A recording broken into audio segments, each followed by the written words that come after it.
Minha esposa achou que me dar 28 dias de silêncio seria a forma perfeita de me ensinar uma lição. E sabe de uma coisa? Funcionou. Porque no 29º dia eu percebi, de uma vez por todas, que minha vida era infinitamente melhor, sem ela. Era uma terça-feira à noite quando tudo mudou. Cheguei do trabalho e encontrei a casa completamente silenciosa. Não aquele silêncio tranquilo que você aprecia depois de um longo dia, mas sim um silêncio pesado e deliberado. Ela estava sentada à mesa da cozinha, rolando o celular como se eu nem existisse. Como foi seu dia? Perguntei, largando as chaves no balcão. Nada. Nem sequer um olhar. Está tudo bem? Insisti. Ainda assim, silêncio total. Ela se levantou, passou por mim como se eu fosse um móvel qualquer e subiu as escadas. Logo depois, ouvi a porta do quarto bater com mais força do que o necessário. Aqui está o ponto sobre minha esposa, ela sempre foi dramática, mas aquilo parecia diferente. Na noite anterior, tínhamos tido o que, para mim, foi apenas uma discussão comum sobre as responsabilidades da casa. Ela vinha reclamando de ter que lavar a roupa enquanto eu estava no trabalho, mesmo que eu cuidasse de todo o quintal, manutenção do carro e da maioria das contas. Quando sugeri que poderíamos dividir as tarefas de forma mais justa, ela se irritou. Mas eu nunca imaginei que chegaria a esse nível de comportamento infantil.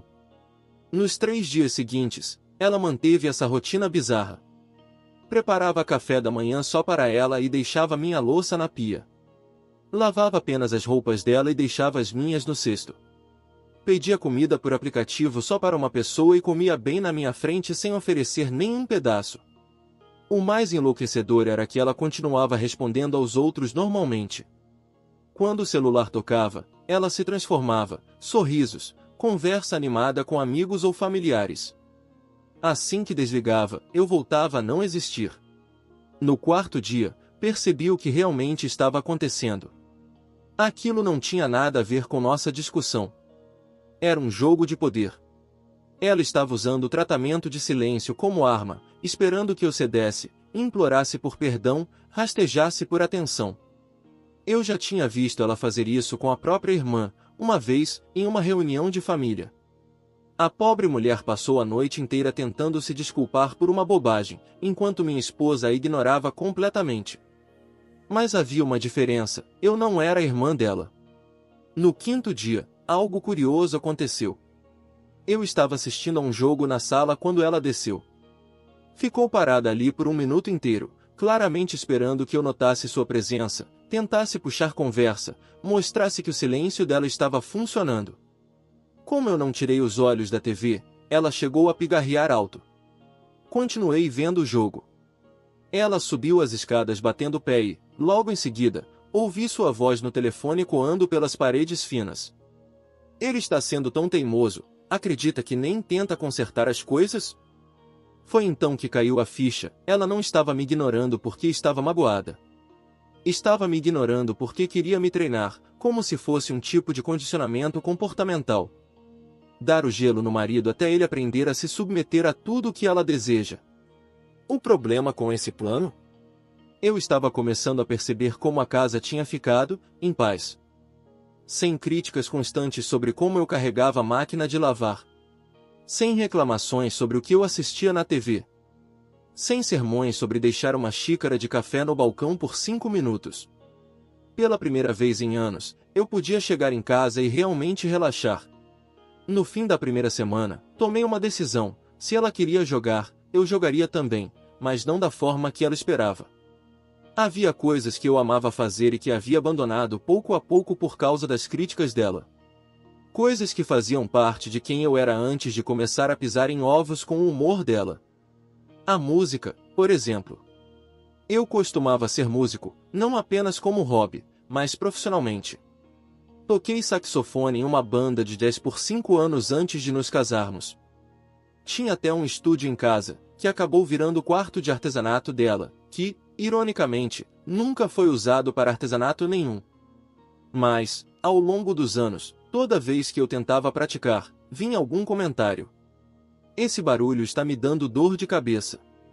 Precisa mesmo tocar essa música de novo e de novo? E o meu favorito? Tem certeza de que já foi músico mesmo? Porque não parece. Essas frases me cortavam fundo, porque a música não era só algo que eu fazia. Era parte de quem eu era. Mas, pouco a pouco, fui tocando cada vez menos, até que meus instrumentos acabaram guardados no fundo do armário, cobertos por caixas com as decorações sazonais dela. Bem, se ela ia me ignorar completamente, isso significava que não poderia reclamar do barulho, não é? No 8º dia, tirei o saxofone do armário. O estojo estava empoeirado e, ao abri-lo, senti algo que não experimentava há anos: empolgação. Pura e simples vontade de fazer música de novo. Coloquei-me na sala, bem no caminho para a cozinha, e comecei a tocar. Vou ser honesto, estava enferrujado. Muito enferrujado. As primeiras notas saíram ásperas, meu embocadura estava completamente fora de forma. Em circunstâncias normais, teria sido o momento perfeito para ela soltar algum comentário venenoso sobre minhas habilidades. Mas não podia, não sem quebrar a própria regra. Em vez disso, ouvi os passos dela pararem no alto da escada. Depois de uns 30 segundos de escalas básicas, escutei a porta do quarto bater tão forte que a casa tremeu. Eu sorri, e continuei tocando. No dia seguinte, incluí o teclado na rotina. Coloquei-o na sala de jantar, onde a acústica era melhor. Passei uma hora revisitando antigos standards de jazz, os dedos lentamente lembrando progressões que antes eu tocava até dormindo. Ela desceu bem no meio de Take 5. Pelo canto do olho, vi quando parou, claramente querendo dizer algo, o rosto ficando cada vez mais vermelho. Quando errei uma nota no meio da ponte, vi a boca dela começar a se abrir, provavelmente pronta para soltar uma daquelas críticas de sempre. Mas aí ela se lembrou do joguinho que estava fazendo e fechou a boca de repente. Em vez disso, pegou a bolsa e saiu de casa furiosa, batendo a porta da frente com força. Terminei a música e percebi que me sentia mais eu mesmo do que em muitos anos.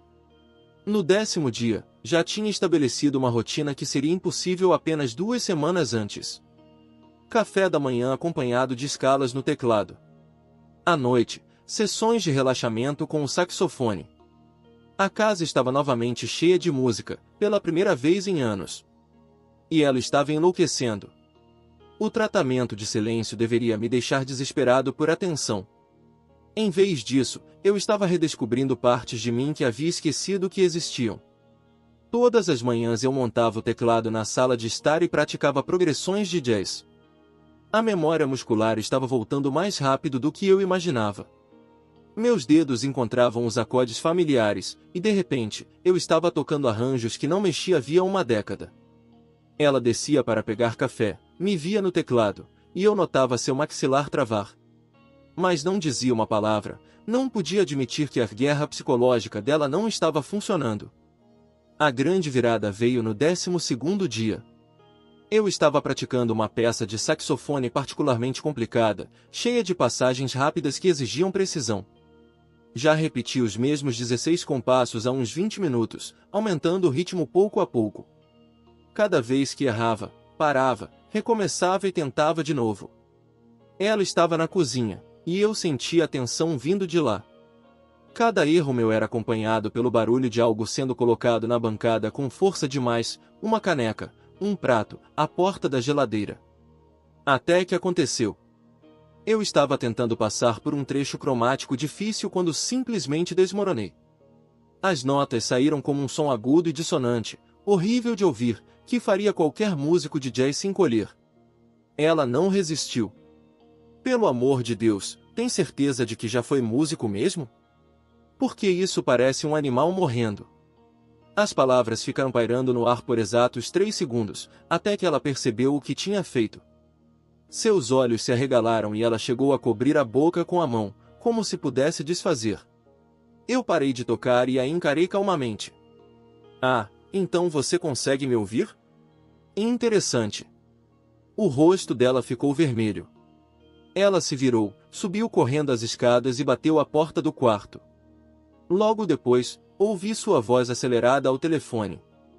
Não consegui entender as palavras, mas o tom era claro. Ela estava furiosa consigo mesma por ter quebrado o silêncio. Mas o que realmente me pegou foi o seguinte: depois de quase 2 semanas sem falar comigo, as primeiras palavras que ela disse ainda foram para me diminuir. Para tentar me fazer sentir pequeno em relação a algo que eu amava. Isso me disse tudo o que eu precisava saber sobre o rumo do nosso casamento. Peguei o saxofone e toquei aquele trecho de novo. Desta vez, perfeitamente. Os dias seguintes foram fascinantes de observar. Era óbvio que ela estava lutando contra as próprias regras. O tratamento de silêncio sempre foi a arma dela, mas eu não estava reagindo como ela queria. Em vez de me desesperar por atenção, eu estava florescendo na ausência dela. Passei a ir além da música. Lembra do banco de marcenaria que montei na garagem há 3 anos? Ela reclamava que fazia bagunça, barulho, que era perda de tempo e dinheiro. Pois bem, sem ninguém me importunando, liguei a serra de mesa pela primeira vez em meses. O som ecoou pela casa e, como sempre, ouvi a porta do quarto bater lá em cima.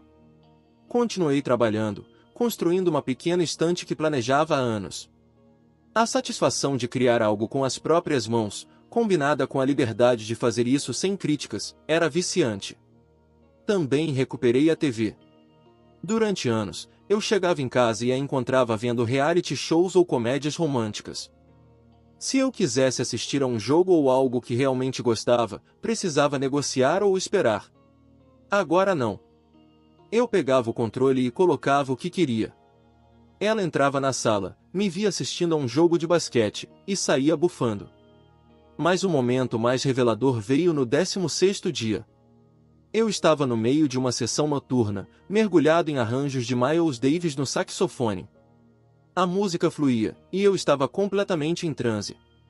Ela desceu, aparentemente a caminho da cozinha, mas parou ao me ver tocando.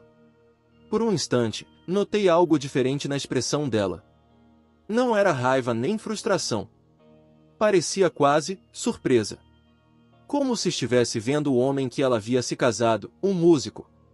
Não um homem apagado que tinha abandonado suas paixões para evitar brigas. Mas o instante passou. O rosto dela se fechou novamente, e ela voltou a subir. Logo em seguida, ouvi a voz dela no telefone. Ele está fazendo isso só para me provocar. Eu sei. Tocando aquele instrumento estúpido todos os dias. Ele sabe o quanto eu odeio isso. Pronto. A verdade estava ali. Ela não odiava a música porque era realmente incômoda. Ela odiava porque aquilo representava algo que ela não podia controlar. Algo que era meu, que me dava alegria, que não girava em torno dela. Naquela noite, depois que ela foi dormir, sentei-me na sala com o saxofone no colo e percebi algo profundo. Eu havia passado tantos anos tentando ser o marido que ela queria que tinha esquecido quem eu realmente era. O tratamento de silêncio não era um castigo. Era uma libertação. Pela primeira vez em nosso casamento, eu estava vivendo como eu mesmo dentro da minha própria casa, fazendo as escolhas que queria fazer. Fazendo as coisas que me traziam realização. E a melhor parte. Ela não podia dizer uma única palavra sobre isso sem admitir que o joguinho dela não estava funcionando. Peguei o saxofone e toquei mais uma música antes de dormir. Uma balada lenta e cheia de alma, que encheu a casa com o som que ela havia silenciado por anos. E, pela primeira vez em muito tempo, adormeci completamente satisfeito. No 18º dia, eu já não estava apenas praticando música. Eu estava sistematicamente retomando cada aspecto da minha vida que tinha entregado ao longo dos anos. E ela assistia a tudo em silêncio, presa pelo próprio jogo. A sala de estar foi o primeiro passo. Durante anos, ela havia arrumado os móveis de acordo com o jeito que favorecia a TV dela. Tudo voltado para o canto onde podia ver seus programas enquanto fingia fazer artesanatos que nunca terminava. O sofá ficava em um ângulo tão esquisito que assistir a esporte significava ficar com o pescoço torto. Pois bem, não mais. Passei uma manhã de sábado rearrumando tudo. Sofá virado diretamente para a TV, mesa de centro na altura perfeita para apoiar os pés. O suporte do saxofone posicionado ao lado da minha poltrona favorita. Quando ela desceu e viu o novo layout, ficou parada por um minuto inteiro, abrindo e fechando a boca como um peixe fora d'água. Eu via que ela queria reclamar. Dava para sentir a irritação subindo dentro dela. Mas não podia falar sem quebrar o valioso tratamento de silêncio. Então, pegou a bolsa e saiu de casa por 3 horas. Quando voltou, eu estava acomodado na minha nova poltrona, assistindo ao jogo com os pés apoiados na mesa de centro, algo que ela sempre dizia ser brega e desrespeitoso com os móveis. Ela ficou parada na porta, esperando que eu me sentisse culpado por ocupar espaço na minha própria casa. Não levantei os olhos da TV. A cozinha foi o próximo passo. Ela sempre insistiu em manter os balcões completamente limpos, exceto pelos potes decorativos que não serviam para nada. Minha cafeteira tinha que ficar no armário porque, segundo ela, deixava o ambiente entulhado. Minhas vitaminas precisavam ser escondidas porque estragavam a estética. Não mais. Montei uma estação completa de café no balcão. Cafeteira, moedor, seleção de grãos, tudo acessível para minha rotina matinal. Meus suplementos ganharam um espaço próprio. Até trouxe o liquidificador que queria usar para fazer shakes de proteína, mas que havia sido banido por ser muito grande. Todas as manhãs, eu fazia meu café bem ali, à vista, e ela tinha que passar pelo meu espaço para chegar à pia estética dela. A frustração estava estampada no rosto dela. Mas o que poderia dizer? Que eu não podia usar a minha própria cozinha. A verdadeira virada veio quando comecei a cozinhar o que eu realmente queria comer. Durante anos, o jantar era sempre o que ela decidia. Normalmente alguma receita bonitinha do Pinterest que parecia incrível, mas não tinha gosto de nada. Quando eu sugeria alternativas, ela sempre arrumava um motivo para invalidar: apimentado demais, pouco saudável, complicado demais, simples demais. Agora, eu chegava em casa e fazia exatamente o que queria. Comida mexicana apimentada que deixava a casa com cheiro de cominho e pimenta. Curries indianos que ela dizia serem exóticos demais. Até comida simples de conforto, como hambúrguer e batata frita, pratos que ela havia banido por serem coisa de gente sem classe. Ela sentia o cheiro da comida no ar e ficava rondando a cozinha, querendo claramente um pouco. Mas, como estava fingindo que eu não existia, não podia pedir um prato. Então fazia uma saladinha triste para si mesma e comia enquanto o aroma do meu jantar delicioso tomava conta da casa. A garagem virou meu santuário pessoal. Montei minha bancada de marcenaria e comecei a passar as noites lá, construindo coisas que planejava há anos: uma bancada de verdade, prateleiras de armazenamento, um suporte para a guitarra que sempre quis fazer desde antes de nos casarmos. O som das ferramentas elétricas ecoava pela casa, e eu via sua silhueta pela janela da cozinha, observando. Às vezes ela andava de um lado para o outro, claramente agitada com o barulho e a atividade. Mas não podia reclamar sem quebrar o silêncio. Numa noite, eu estava trabalhando em uma caixa de joias, apenas um projetinho simples para manter as mãos ocupadas, quando ela apareceu na porta da garagem. Ficou parada alguns minutos, observando enquanto eu media e cortava. Eu podia sentir que queria dizer algo, talvez até perguntar o que eu estava fazendo. Mas se virou e foi embora sem falar nada. Na manhã seguinte, encontrei um bilhete passivo-agressivo no balcão da cozinha. O barulho da garagem está incomodando os vizinhos.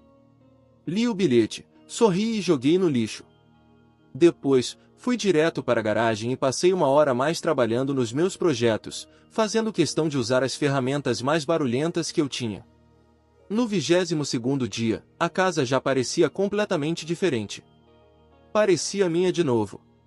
A música, a disposição confortável dos móveis, a liberdade de comer o que eu queria, a possibilidade de me dedicar aos meus hobbies sem críticas constantes, tudo isso se combinava para criar algo que eu não experimentava havia anos: paz. Paz real, genuína, dentro da minha própria casa.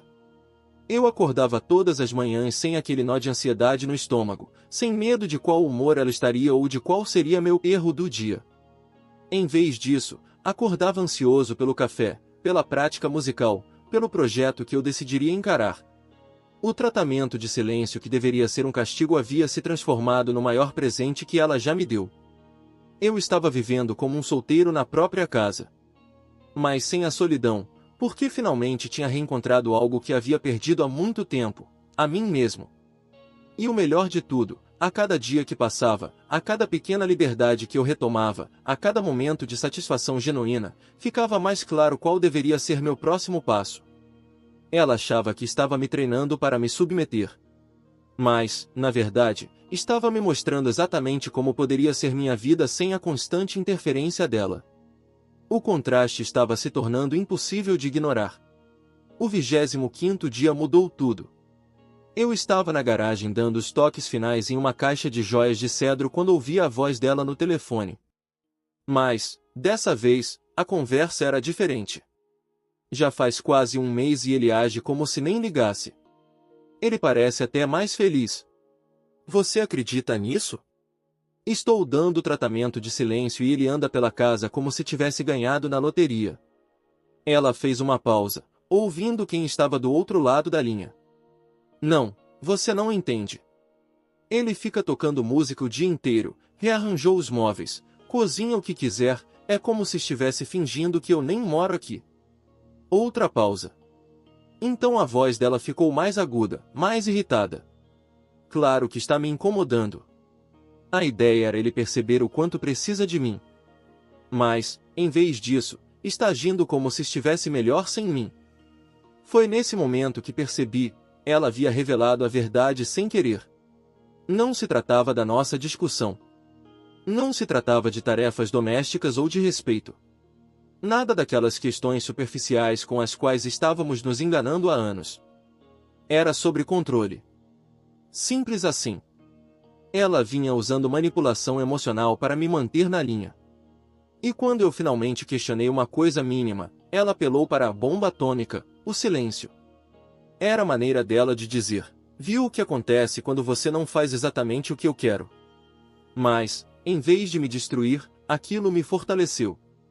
Em vez de me deixar desesperado por aprovação, me lembrou como era viver sem precisar buscá-lo o tempo todo. Larguei a lixa e entrei em casa. Ela ainda estava no telefone, andando de um lado para o outro na cozinha, cheia de energia nervosa. Eu não sei o que fazer. Amanhã completa 4 semanas, e eu planejava acabar com isso, mas, se eu quebrar primeiro, não significa que ele venceu? Ela me notou parado na porta e abaixou o tom de voz depressa. Tenho que desligar. Ele está aqui. Desligou e me encarou, como se esperasse que eu finalmente tivesse cedido, pronto para implorar. Eu apenas peguei um copo d'água e voltei para a garagem. O rosto dela desabou. Naquela noite, depois que ela foi dormir, sentei-me na sala com meu saxofone e tomei uma decisão. Se ela queria brincar de jogo, eu daria um jogo que ela nunca esqueceria. Mas, antes, precisava de algumas preparações. Na manhã seguinte, tirei um dia de folga do trabalho. Depois que ela saiu para o emprego, atravessei a cidade e fui a um escritório de advocacia que havia pesquisado online. A advogada era uma mulher perspicaz, na casa dos 50, especializada em divórcios. Em que posso ajudar? Perguntou quando nos acomodamos em sua sala. Preciso entender minhas opções. Minha esposa me dá o tratamento de silêncio há quase um mês, e percebi algumas coisas sobre o nosso casamento que não posso mais ignorar. Ela ouviu atentamente enquanto eu explicava a situação.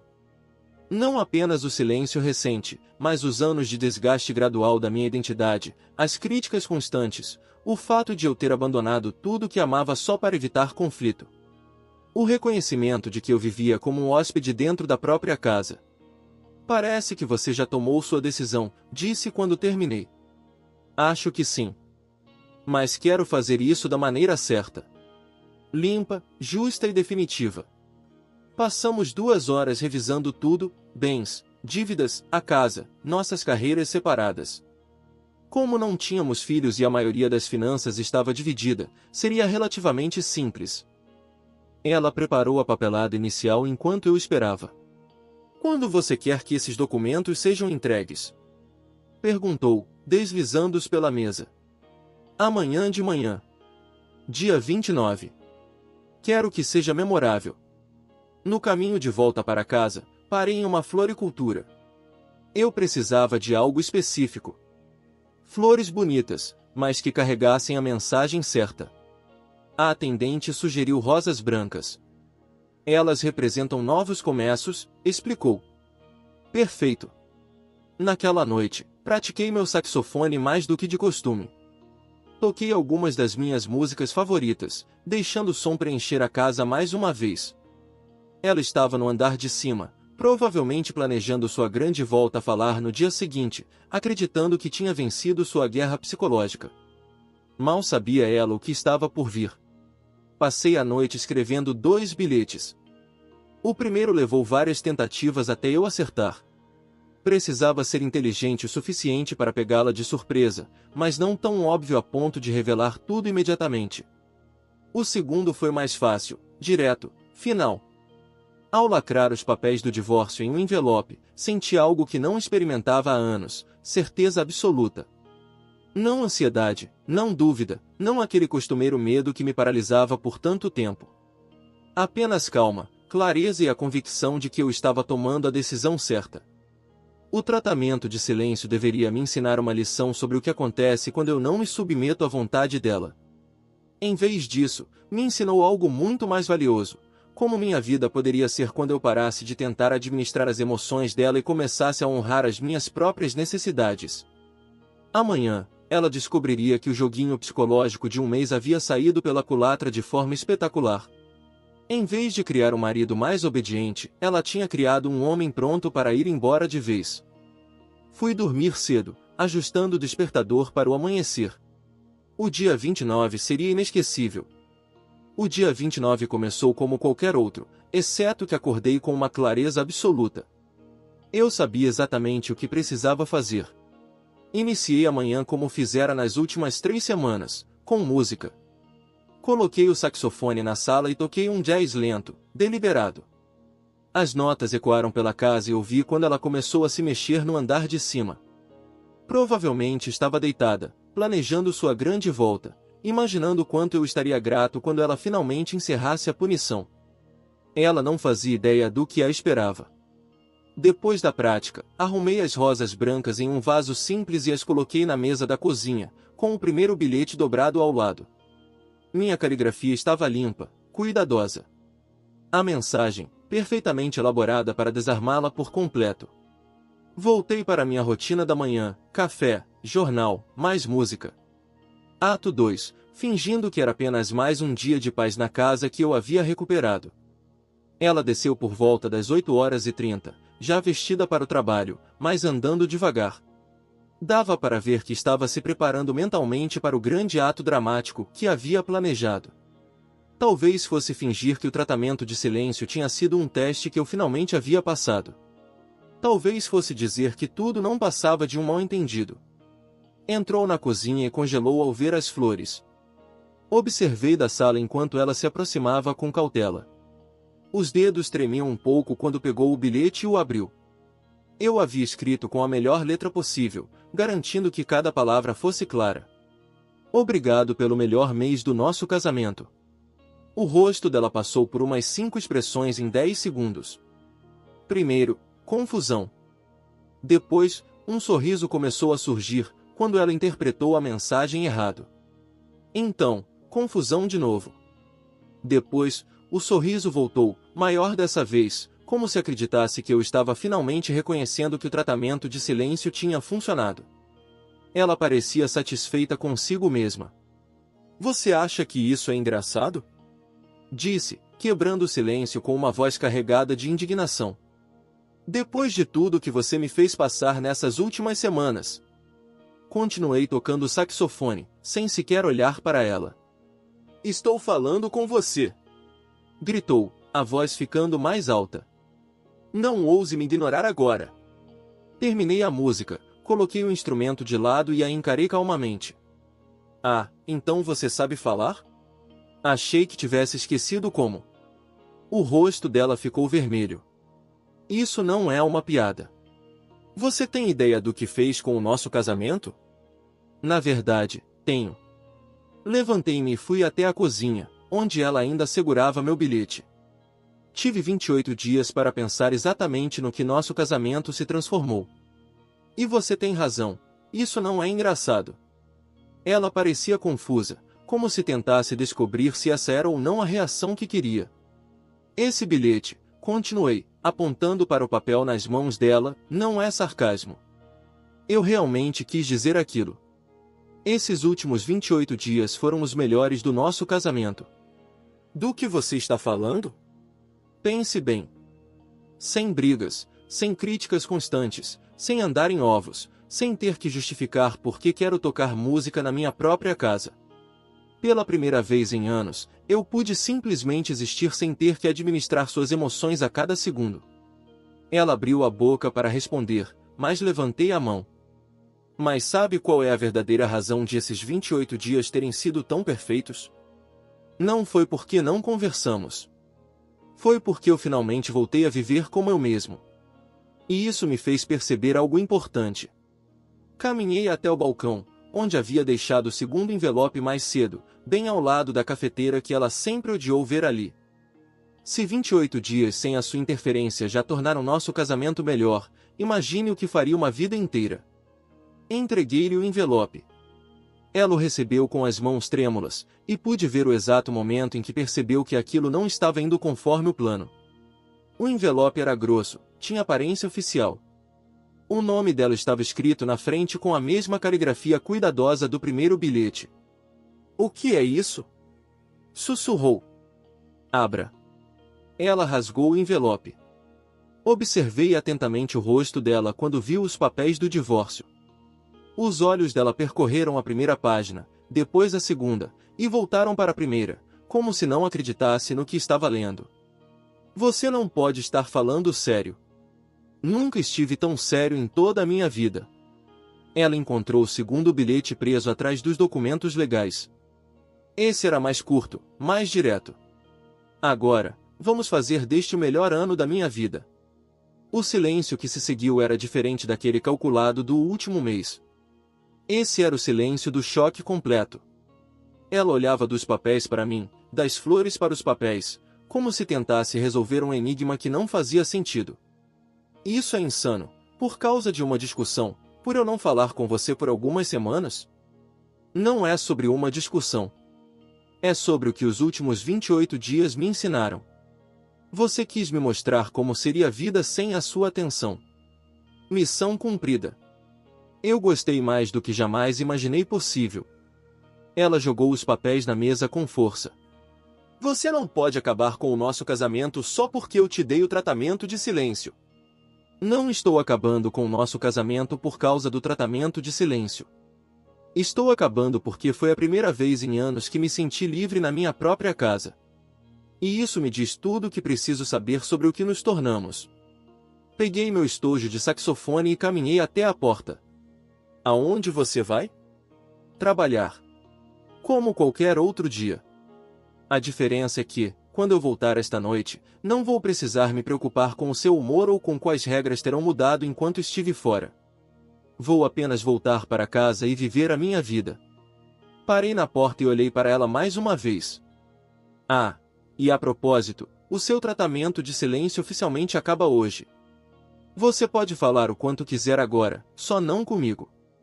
O divórcio foi finalizado exatamente 90 dias depois, 3 meses que pareceram o melhor período da minha vida adulta. Ela tentou de tudo nessas últimas semanas, lágrimas, barganhas, raiva, promessas de mudar. Chegou até a oferecer que eu pudesse praticar música sempre que quisesse, como se esse tivesse sido o verdadeiro problema o tempo todo. Mas eu já tinha aprendido algo valioso durante aqueles 28 dias de silêncio. Aprendi o que é paz. Aprendi como é acordar sem ansiedade. Aprendi o que significa viver autenticamente no próprio espaço. No dia em que assinei os papéis finais, voltei para uma casa que era completamente minha.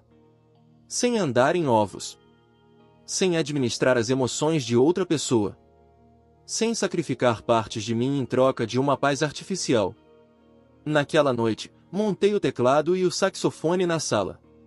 Toquei por 3 horas seguidas. De Miles Davis a composições próprias em que vinha trabalhando. A música tomou cada canto da casa. E, pela primeira vez em anos, ninguém estava ali para dizer que era barulhento demais, repetitivo demais ou amador demais. 6 meses depois, entrei para um grupo local de jazz. Tocamos em pequenos lugares da cidade, E redescobri porque a música sempre foi parte essencial de quem eu era. Os outros músicos ficaram surpresos quando contei que tinha parado de tocar por anos. Como alguém simplesmente para de fazer música? Um deles perguntou. Eu não tinha uma boa resposta para isso. Mas sabia de uma coisa, nunca mais cometeria esse erro. Minha casa se transformou exatamente no que um lar deve ser. Móveis arrumados para minha conveniência. Um espaço de música adequado, onde pratico sem julgamento. Uma oficina na garagem, onde construo coisas úteis de verdade.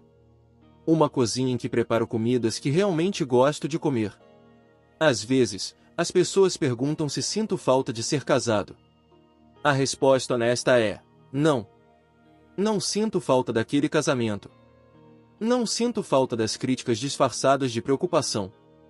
Não sinto falta da manipulação emocional embrulhada como comunicação. Não sinto falta de me sentir um estranho dentro da própria casa. O que tenho agora é melhor. Uma vida construída em torno dos meus próprios valores, dos meus próprios interesses, das minhas próprias escolhas. Tenho amizades que não passam pelo filtro da aprovação de ninguém. Tenho hobbies que me trazem alegria de verdade, em vez de estresse sobre se são aceitáveis ou não. O tratamento de silêncio, que deveria me punir, acabou sendo o maior presente que ela já me deu. Ele me mostrou o que é liberdade. Me lembrou quem eu era por baixo de todas as concessões e acomodações. E quando ela finalmente quebrou o silêncio no 29º dia, esperando encontrar um homem destruído e pronto para se submeter, encontrou algo totalmente diferente, um homem que havia lembrado do próprio valor, recuperado seu espaço e decidido que merecia mais. A última coisa que disse a ela durante o processo de divórcio foi simples. Você queria me ensinar como é a vida sem a sua atenção. Obrigado pela lição. Foi exatamente o que eu precisava. Hoje em dia, adormeço ao som do silêncio. Não o manipulador, mas o pacífico, aquele que vem de saber que você está exatamente onde deveria estar. Comentário e Reddit. Ela quis me ensinar como era viver sem a atenção dela, e acabou me ensinando como era viver em paz. Melhor aula que já tive.